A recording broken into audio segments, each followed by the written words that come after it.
May I seize this opportunity once again to express my profound gratitude to all civil society organizations, leaders who actively participated in the just ended 66th Commonwealth Parliamentary Conference hosted by Ghana for the first time in the history of our participation in the Commonwealth Parliamentary Association since its establishment in 1911. This has been regarded as one of the best organized and well-attended conference. Your participation, your presence, and the rich inputs that civil society organizations contributed to the success of this conference. And we're extremely grateful to all of you. And I want to once again express my commitment and loyalty to the civil society organizations as we work together to deepen the ethos and boundaries of good governance, not just in Ghana, but in the whole continent. Our dear brothers and sisters, in representative democracy, the ability of the elected representatives of the people to connect and to communicate with their constituents frequently is a real challenge in Africa.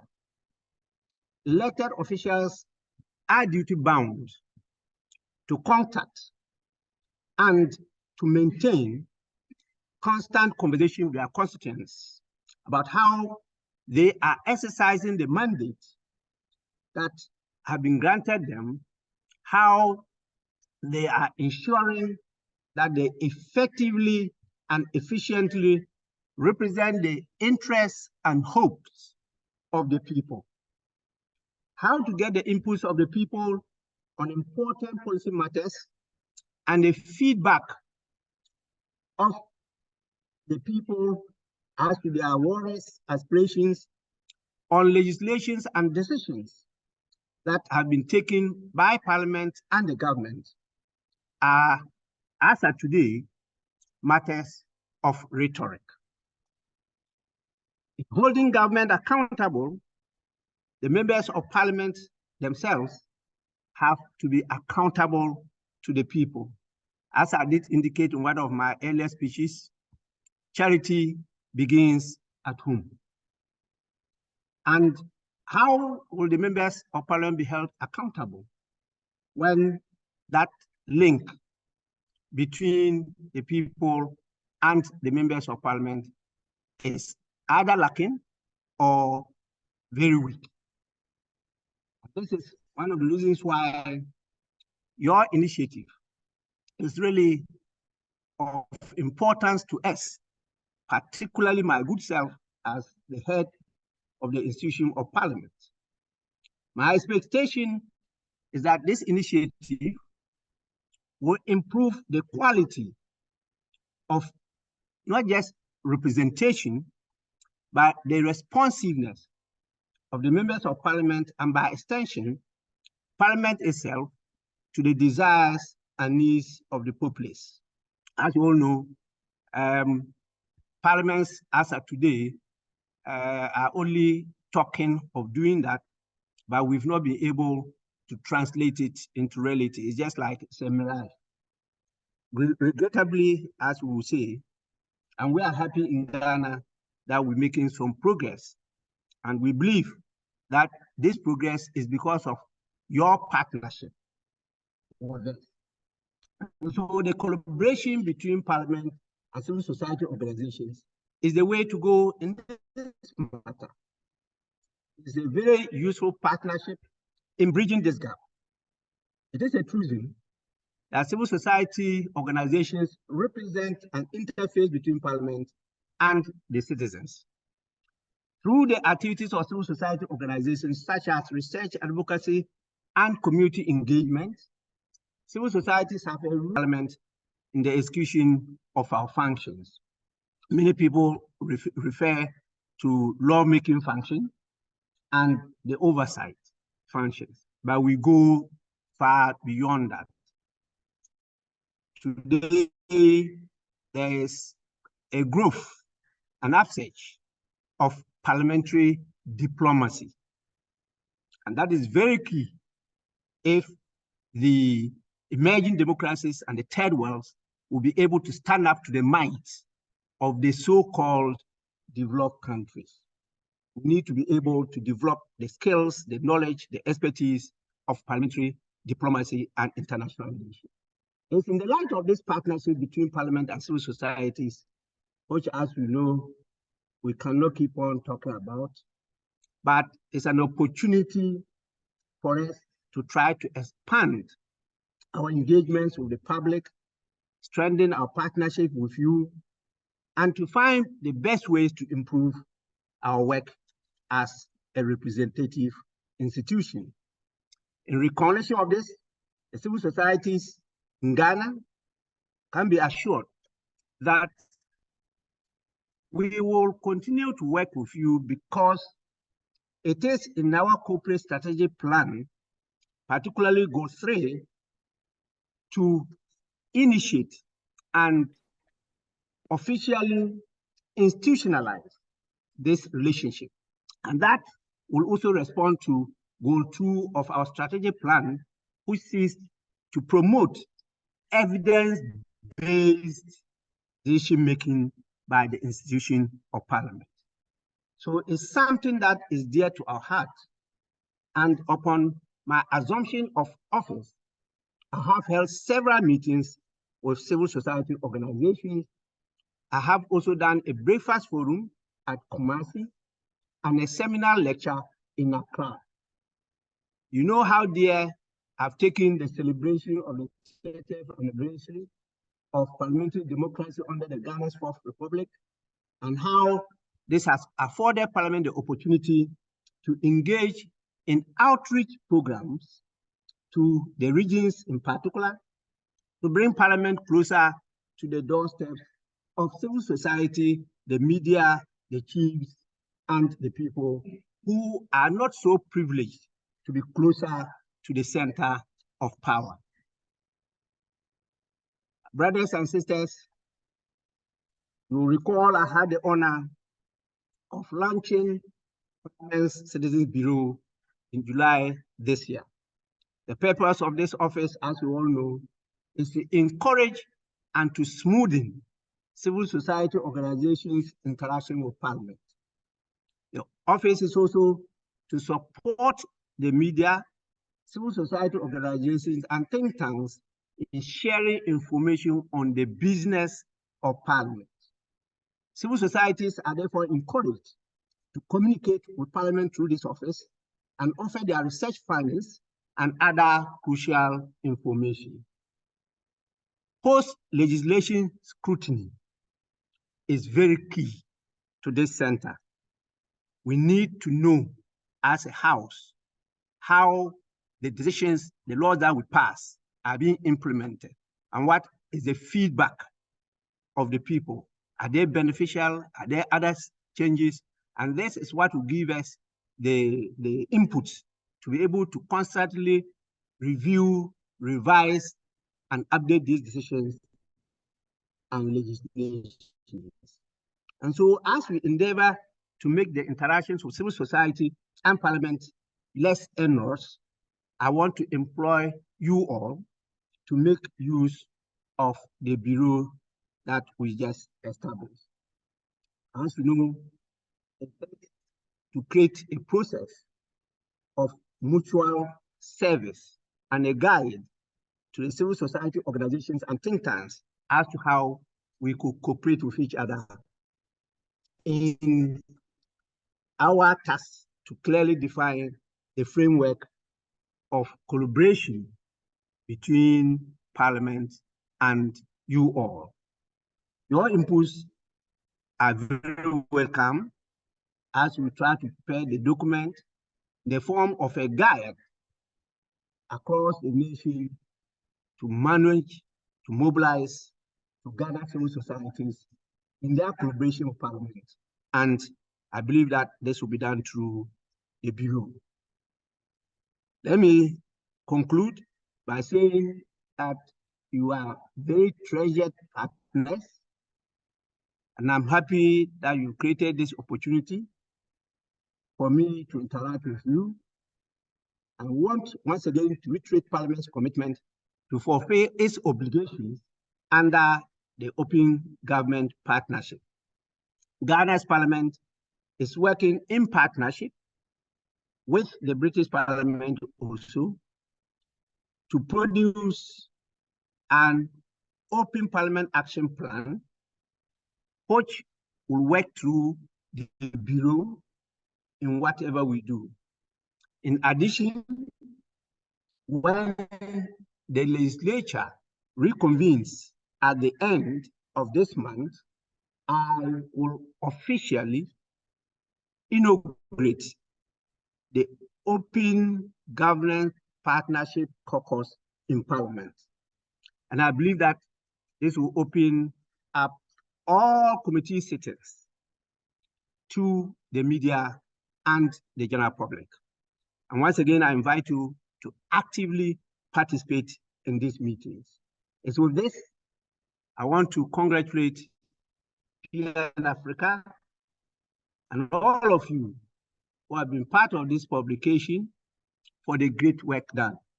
I am convinced that it will serve a very useful purpose in bridging and assisting in detailing out the relationship that we intend to establish with all of you.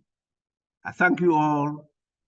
I'm sorry if I use more time than I've been allocated, but it's out of excitement and a show of commitment to what we are doing. Thank you so much for the good work you are all putting up there.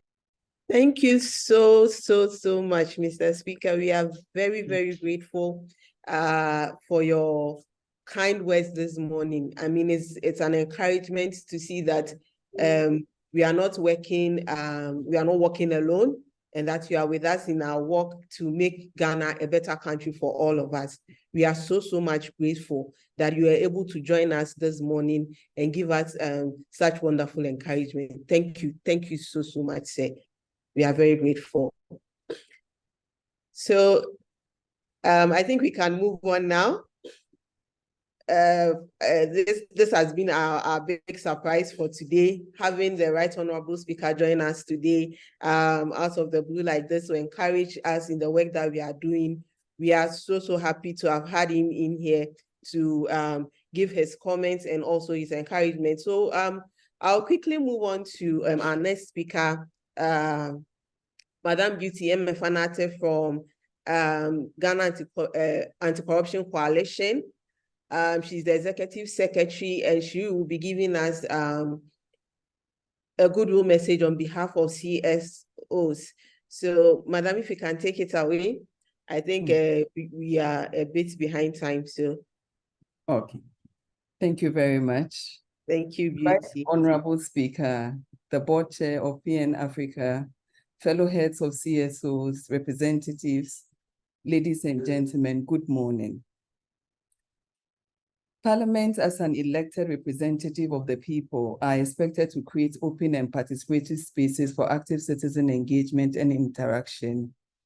The Parliament of Ghana, compared to parliaments on the continent, can be highly commended for providing unhindered access to CSOs and citizens at large. Ladies and gentlemen, you can bear with me that the surprising participation of the speaker in this event this morning attests to this open and embracing parliament that we have. This cannot be said of all parliaments on the continent. And in addition, the launch of the Citizens Bureau can also be used as an opportunity for our parliament to engage with us. Ladies and gentlemen, that notwithstanding, I fear, or I want to say that in terms of our understanding and appreciation of how Parliament works, it has remained a preserve of a few. It's few CSOs and by extension citizens who have a good understanding of how their elected representatives operate. For instance, people have limited understanding of committee workings. People do not even appreciate what the role of the speaker is and how, in terms of when the speaker has to address issues or the leadership of parliament, and all those things are things that Ghanaians or citizens are not really aware of. I recall not too long ago when PNA Africa took it upon themselves to build CSO's capacity to understand some of these terminologies and also appreciate the build process. Personally, I benefited from that capacity building because that helped me to even understand and appreciate when we say a bill is being laid in Parliament. What is the process? What do we mean by first reading? What are the committee sittings as part of the bill laying process? What is second reading? What is third reading, among others? In fact, even to know a difference between a session of Parliament and what a meeting is in Parliament. And I recall encouraging Mr. Samuel Obin that it will be important and useful to document this as a guide so that every Ghanaian can have access to that and know how Parliament operates and also have the space to be able to engage same.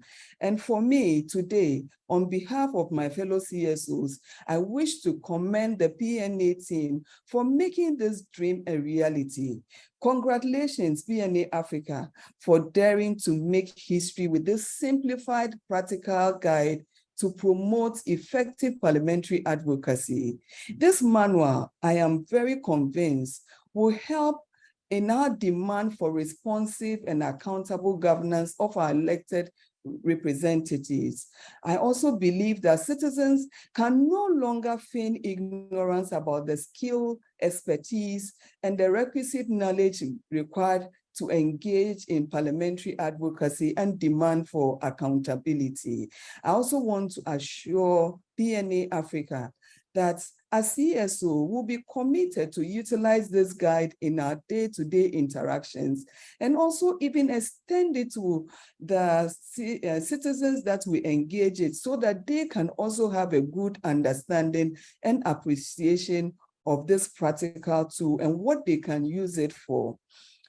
On behalf of all of you CSOs here, I want to say thank you once again to PNA Africa and even the funders that supported this process, and also give an assurance once again that we will be empowered to engage from the point of knowledge and to fully utilize this tool as an available to help us explore all the available parliamentary spaces to enhance our public accountability and deepen inclusive and participatory democracy in Ghana. Thank you very much. Thank you so much, Beauty. That was wonderful. I mean, you took me back to our time in 2018 and 2019 when we were running all over the place trying to make everybody understand what it means to engage with Parliament, what it means to have a bill in Parliament, the process that it has to go through when they come to you. Why is this bill delaying? What is happening with this one and all of that? We have to take our time to explain. And so picking up that initiative to go out there and then build capacities, it was something else on its own, but you really have taken me back. And having come this far, I think, yes, this is what makes this book very important, if I should say, because it is a culmination of all these experiences that we have brought together and we want to share with everyone. So thank you so much for that. Okay, so quickly moving on. Next on our agenda is a presentation from our in-house expert and author of the Advocacy Guide, Ben Opoku-Aye. He's the Senior Program Officer here at PN Africa. So he will be giving us an overview of the book and a little spoiler in here and in there. and then also acknowledge some of the partners in the CSO space who contributed in one way or the other for this book to be a success. So thank you all once again. And Ben, I think you can take over now. Thank you. Thank you very much, Joan. Can you please allow me to share my screen? Good morning to you all, right honorable speaker, and this launch of this guide where we are trying to publish this brief and very interesting document for civil society organizations in Ghana to enhance their work with Parliament. Joanne, if you can please enable me to share my screen. Okay.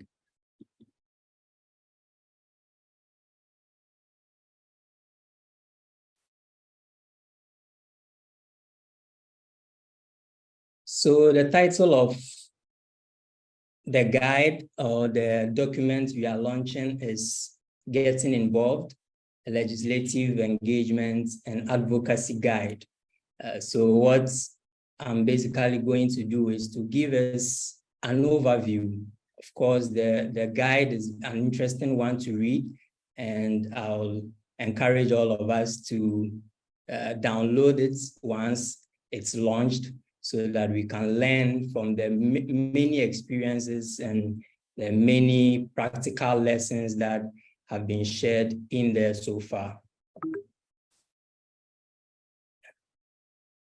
One may want to ask, why did we even develop this guide? So right from the immediate remarks that have been given, I mean, going back into some years, 2015, 2018, even right up to 2019, PN Africa has been working with Parliament.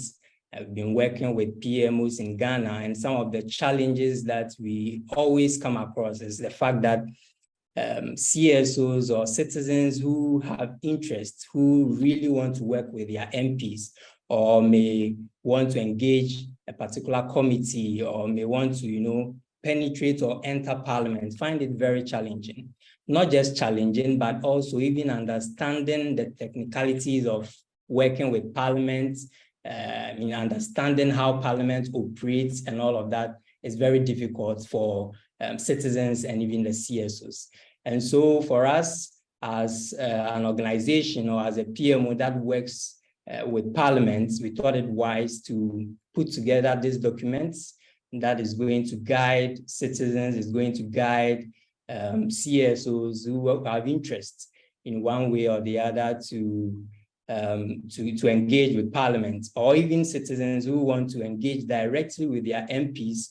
There is a section in there where you have the opportunity to, learn how you can even communicate with your MP and all of that. And so it contains years of experience, years of practical lessons that we recorded or we documented from various interviews that we had from experts, parliamentary development experts, CSO leaders, and all of that, especially as we've previously had some advocacy trying to get some bills or some legislations in Parliament passed and all of that. So CSO leaders who have been part of all of this journey, we sought to invite them to share their experiences on how they think that CSOs can generally work with Parliament. So all of these things are contained in the guide. And so that is basically how we developed this. So this guide serves a very important purpose of putting together all the many experience, the years of experiences, the years of lessons that we need to share. Over the years, PN Africa has been doing our best to organize events, organize workshops or webinars to train or to educate citizens on how Parliament works and all of that. As much as we have done, we feel that this is another way for us to, share that knowledge to a larger population. And that is why we are putting together this guide to make easy access for those who are interested in working with Parliament. And so talk about parliamentary experts, talk about CSOs who are interested in working with Parliament, even students who are interested in understanding their parliaments, understanding the Parliament of Ghana. You have opportunity to read and understand this simple guide to be able to know how you can proceed. So I'll quickly give an overview. I've just taken some bits and pieces of the guide. So these are the sections of the guide. We have 6 sections in all. The first section talks about understanding how parliaments work. So under this session, we summarize how Parliament is structured, how Parliament is administered. We try to summarize some of the we try to put together the administration of Parliament. We also let you know about some of the key offices that you need to know as a citizen or as a CSO interested in working with Parliament.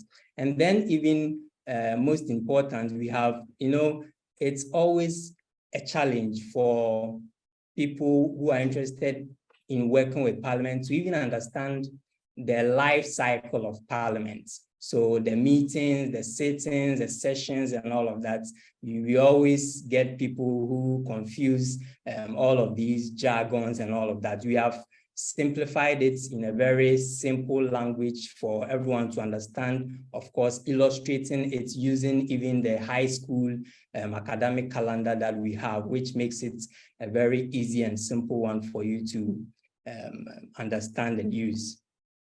Section 2 gives or illustrates how you would also engage with Parliament. So once you decide to advocate for a change in policy, to advocate for a passage of a law, to ensure that you make inputs to a bill or any policy or program of government, how do you start and how do you go about it? Who do you engage, right? So under here, we also identify the entry points that you may want to use, right from the speaker to the various MPs in Parliament and all of that, which I'll be showing very soon. And then section 3 gives a brief about open Parliament, as is the most important for us who are in here, for us to see how Parliament is going to be transparent, accountable, and of course, how Parliament is allowing us,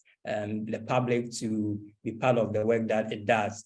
And so here we summarize the key concepts of open Parliament for those of us who may want to understand what open Parliament is. And then it even gives an angle of how gender advocacy can be linked to open Parliament and that relationship that the two have. So once you are able to read, you would understand how open Parliament even brings in the angle of gender advocacy. In section 4, which for me is my key highlight really, is where we take you back into the records of parliamentary advocacy as we have done over the years. So these are lessons that we recorded or we interviewed parliamentary experts or CSO leaders who have been parts of some of the advocacies that that involve Parliament. So talk about the witness protection bills as at the time, talk about the RTI bill as at the time. All of these advocacies taught us a lot of important lessons. And so we have taken the time to record them for you to read and to learn from the lessons that CSO leaders and other experts have shared with us. In section 5, we also sought the views of experts. We saw the views of CSO actors on, for those of us who have been in the system or who have been working with Parliament for some time, for a while now, we wanted to briefly speaks about or tries to correlate the experiences from different development experts or parliamentary development experts and civil society leaders from the years of experience that we've had engaging with Parliament. And then finally, in section 6, we break down the processes that you can use to engage the different actors in Parliament, how you can communicate with MPs, whether committees or any stakeholders in Parliament you want to engage. So I'll quickly give some highlights in there. So as you can see, as I'm sharing, this gives a very quick view of the life of Parliament. So you have the first session, second session, third, fourth session, and then it comes to the meeting, the 3 meetings that we have for every Parliament, and then the daily sittings, right? So in the guide also, we illustrate, as I indicated earlier, we illustrate with the high school academic calendar, right? And so it's very easy for you to understand so that you know when you are using a sitting, you know when you are using a meeting, and also when you are supposed to use a session. We also illustrate how a bill becomes law. Once you are interested in working with Parliament, it's of the essence that you understand how, even for you to know where and when you can engage. And then again, we also highlight some key offices that as a CSO, as a citizen, as an expert, you may want to engage with Parliament. These are key offices that you cannot bypass, right? A very key office here is the Citizens Bureau that you need to engage once you decide to engage with Parliament. Again, this also gives the various entry points. So right from the Speaker of Parliament, the leaders of Parliament, both majority, minority caucus, you can engage through them, the individual MPs and staff of Parliament. And then it comes down to the PMOs. So once you decide to engage with Parliament, you then decide which route you want to take. Do you want to go through PMOs like PN Africa? Do you want to speak to an MP? You want to engage a staff? Or you have the opportunity to also engage the Speaker and the leaders of Parliament. We also talk about the legislative advocacy process. So we highlight briefly the process that as a CSO, you can go through to craft your message, to build a strategy for your legislative advocacy, basically. And it's a very interesting read, and I'll allow all of us to take a read. So here are a sample of lessons that were shared by CSO leaders, lessons that we picked from the advocacy on the right to get the right to information bill passed. So you could see some of the establishing an effective secretariat or project structure. So basically, if you want to be successful, we are saying that you need to do certain things. If you want to be successful in your advocacy with Parliament, you need to implement certain strategies. And these are the strategies that we basically outlined in this guide for you. And then the open Parliament pillars also, we explain them. We explain the concepts and how you can understand and operate within them. And then finally, we share some nuggets of wisdom from our partners, remarks from parliamentary development experts, CSO leaders. So we took statements on how they think that CSOs, especially considering the ever-evolving space that we are in, how CSOs can engage with Parliament, and even how citizens can engage with Parliament. And so once you take the guide or you download the guide, you would also be able to learn some of these very important details. And then finally, this is a sample letter that any citizen at all can take. You can tweak them. Of course, you can tweak the letter to suit whatever you are writing to your MP, and then you send the letter. It gives the process you can go through to submit your letter to your MP and how you can do that. Very interesting one. And so finally, I would like to also thank our funders, the French Embassy in Ghana, for collecting resources to support this initiative. And Parliamentary Network Africa is very grateful. And once again, let me also say a very big thank you to the Parliament of Ghana, represented by the Speaker of Parliament, for representing in here, and all our very beloved partners in this meeting. Thank you very much. Well, Ben, thank you so much for that. Our connectivity in the office today is very erratic, but it's all good. We would go through it. Thank you for that presentation. So I think that then takes us to the climax of the event for today. And to do that, the honors of launching our guide for us today is a very special gentleman to be in Africa, if I should say. With over 15 years of experience in civil society, democracy, and governance work in Ghana and in Africa as a whole, our next speaker started his democracy promotion career with the Ghana Center for Democratic Development, CDD Ghana, as a deputy director and head of research, and then rose to become the deputy executive director. He consulted for National Democratic Institute on elections, served as NDI Senior Resident Program Manager for Nigeria during the 2011 general elections, and again provided technical assistance to the Nigerian Civil Society Group Transition Monitoring Group during the 2015 Nigerian election. He is very, very out there when it comes to the issue of election. At present, he is the resident country director for NDI, Ethiopia office, and today he is joining us in his capacity as the board chairman of PN Africa, and that is why we perceive him as a very, very special gentleman to us. So help me welcome Dr. Franklin Ojo as he does us the honors of launching the executive guide for us, sorry, the legislative guide for us today. Thank you. Muted. Thank you, Joanna. And I started by bringing you greetings from Addis Ababa, and also saying hello to everyone back in Ghana or wherever you may be.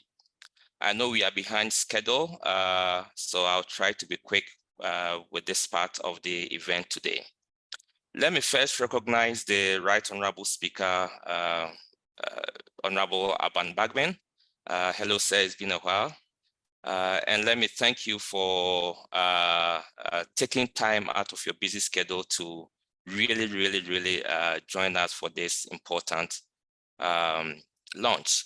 For PN Africa, we don't take this for granted. I listened to you carefully, your remarks, your assurances for civil society groups, the efforts and the steps that you are taking to make Parliament more closer to the people and to realize the vision of Parliament as the people's house is commendable, and I commend you, your effort, and I hope that your legacies regarding this particular effort to open up Parliament to citizens in Ghana will be recognized and remembered in the near future as we build our democratic processes. So thank you very much, and also congratulate you for successful hosting of the CPA meeting in Ghana. Congratulations again to you and the leadership of Parliament. Let me also recognize Prosper Ahoto, the head of the Citizens Bureau Office, my friend Beauty Nati, the head of the Ghana Anti-Corruption Coalition, and all distinguished ladies and gentlemen who are on this platform. First of all, I think that for PN Africa, what we imbibe and what we try to do is to contribute to expanding the platform for citizens to engage with Parliament. When we talk about legislative arm of government, as some call it People's House, or as the Speaker, Honorable Speaker, referred to the representation function of Parliament, is how Parliament can best serve the interests of the citizens, those that they represent. But for citizens to be best served, they also have to understand and recognize what Parliament does, how they do their work, what are the means of engaging parliamentarians. I recall that we used to, back in CDD Ghana, we used to do a lot of work on parliament citizens engagement. During elections, we used to do platforms for parliament or aspirant MPs to engage with citizens. And after elections, we tried to go back to see whether MPs elected go back to the constituents to engage. And the data, the evidence that we found was there's that limited engagement from parliamentarians, but more importantly, citizens also lack the information on how to even reach out to their MPs and what are the issues to reach out to their MPs for. So I do think that this document, which PN Africa has taken the trouble and the time to document and to develop, is a very important document that will serve the broad objective of expanding citizens' parliament engagement and providing information on how citizens can really engage parliament. I'm dwelling on citizens because I think as civil society organizations, our objective is to represent the interests of citizens. And so this document, whilst it serves primarily civil society organizations, the beneficiaries are citizens of Ghana. And therefore, I would like to encourage civil society organizations that are gathered here and those that will be recipients of this document, not to keep the information as Ben Aye took us through a few minutes ago on the shelves in our offices. I think our duties will be to now take this document forward to a different level where we explain to ordinary citizens the various stages, the 6 stages that Ben took us through that are contained in this document.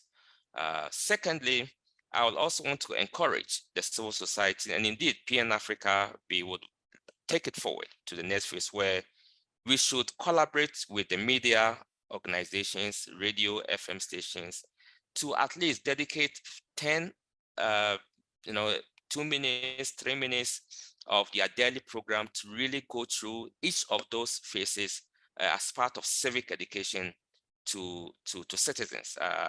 More importantly, in the local languages, so that it can reach majority of Ghanaians who listen to radio, and so that they can be informed about the content of this document. My objective or my hope is that this document doesn't remain in Accra, it doesn't remain in the shelves of CSOs, but we take it to a different level in a way that citizens can benefit from the content and they can use it to engage Parliament on the effort of representation. So on this note, I would like to thank the Honorable Speaker again for gracing the occasion for the opening remarks that he made. I think is very worth for us, and we cherish that. I also like to commend all the participants that are here on this launch, on this particular launch for today. I hope that this document getting involved will be a useful contribution to our 20+ quests in Ghana's democratic trajectory to make Parliament a more stronger, a more representative, a more functional institution in our democracy to be able to deliver the needs that Ghanaians are seeking. So on this note, I extend my heartfelt gratitude to all involved. I commend Ben and his team, the leadership of PN Africa.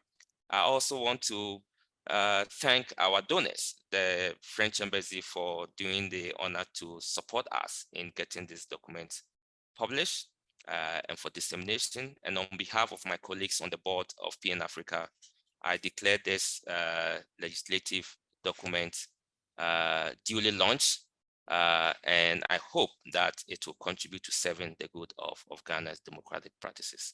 Thank you very much. Thank you so much, Dr. Odo, for that wonderful address, and also for doing us the honors of launching the guide for us. We are very grateful. I mean, you have been very instrumental in our work. You've been encouraging us throughout the years. You've been a good backing for us, if I should say. You have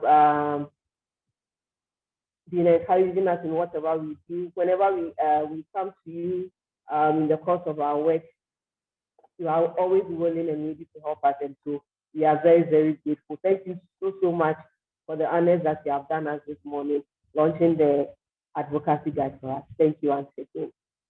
And so on that note, I think all has been said and done. We are, I think, 8 minutes after noon, and so our time is fast spent. So before we go, I would like to say a very, very, very big thank you for the surprise that the Right Honorable Speaker gave us this morning, joining us today and then giving us the wonderful opening remarks that he did. And so I would be grateful if he can do us the honors of closing us off very, very nicely. And then before that, kindly check the chat box. You get a link to the soft copy of the advocacy guide in there, so you can click on it. It's available on our website, parliamentaryaafrica.com. And so when you click on it, it will take you straight to the guide, and you can also download it from there. And those of you who would want hard copies also, kindly send us an email with your details and then your office location. We'll have it delivered to you. Thank you all once again. Right Honorable Speaker, if you can take us away. Thank you.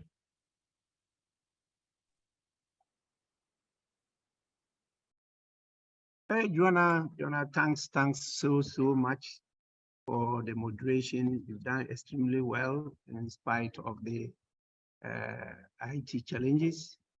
But I think we've gone through smoothly. We've heard each other, and they've been very useful contributions from, I think, Beauty from the GACC.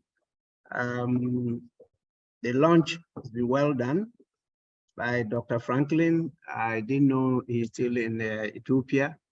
I thought he's come down to Ghana. And then Ben Opoku Aye took us through the guide, and I've got a bit of it.